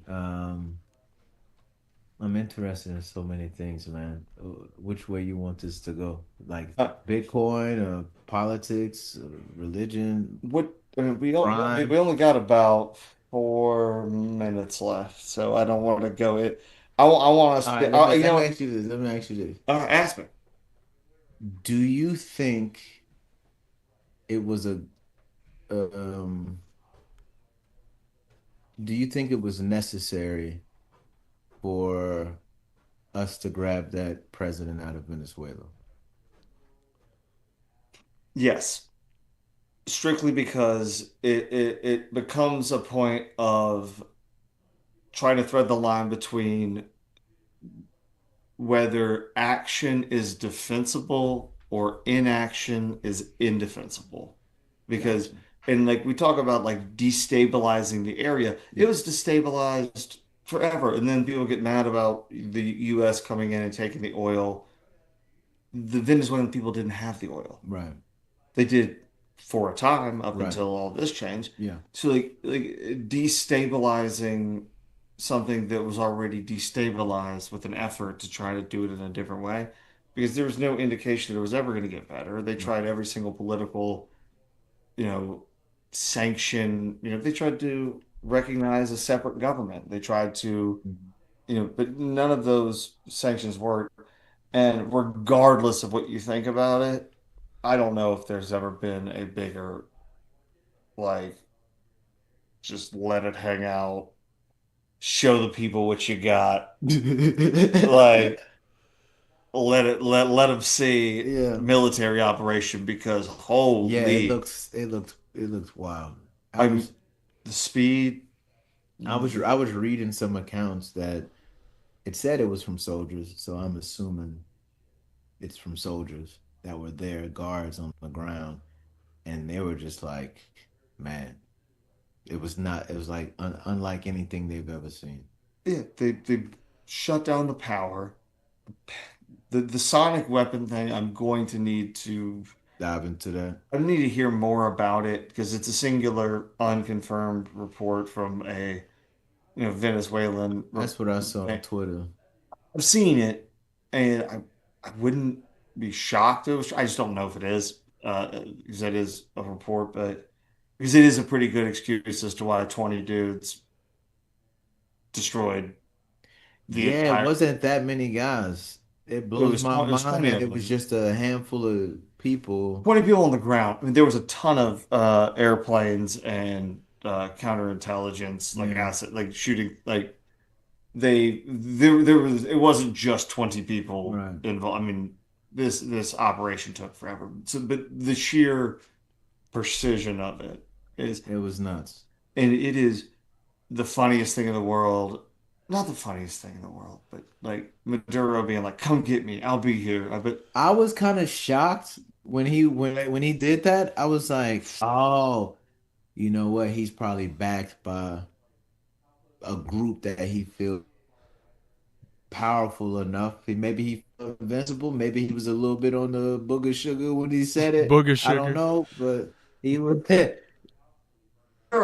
We are a country. I'll this will be our close. I know we're kind of getting to the end here. Mm.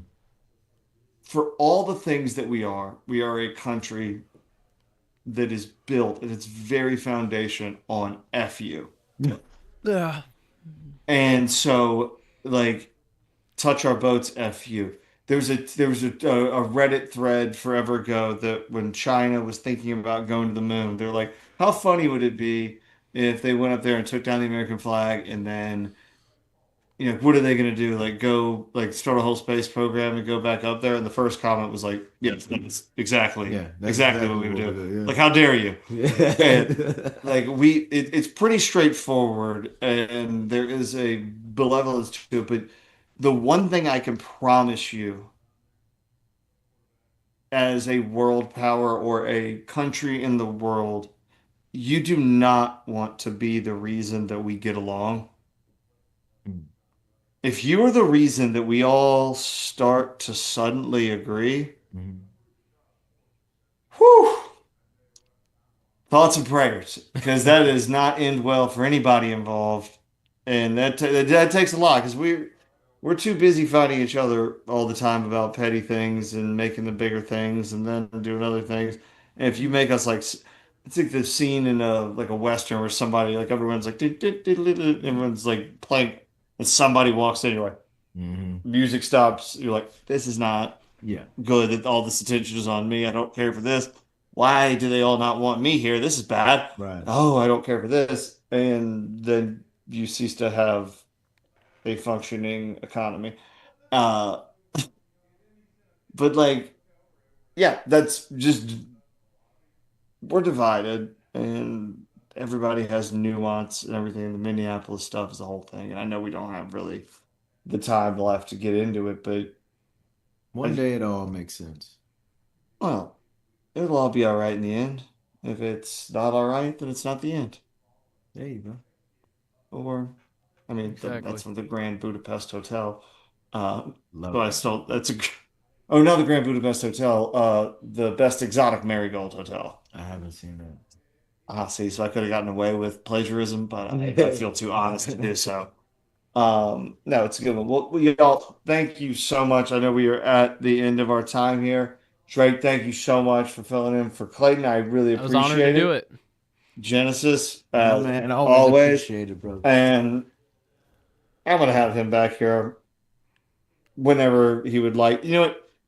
As a running bit, whenever he wants to pop in the door, I can be in the middle of something and you can just pop in, and we'll go. I can get a Genesis surprise of his own accord if he's out on the stroll. He does live down the street, so thank y'all so much.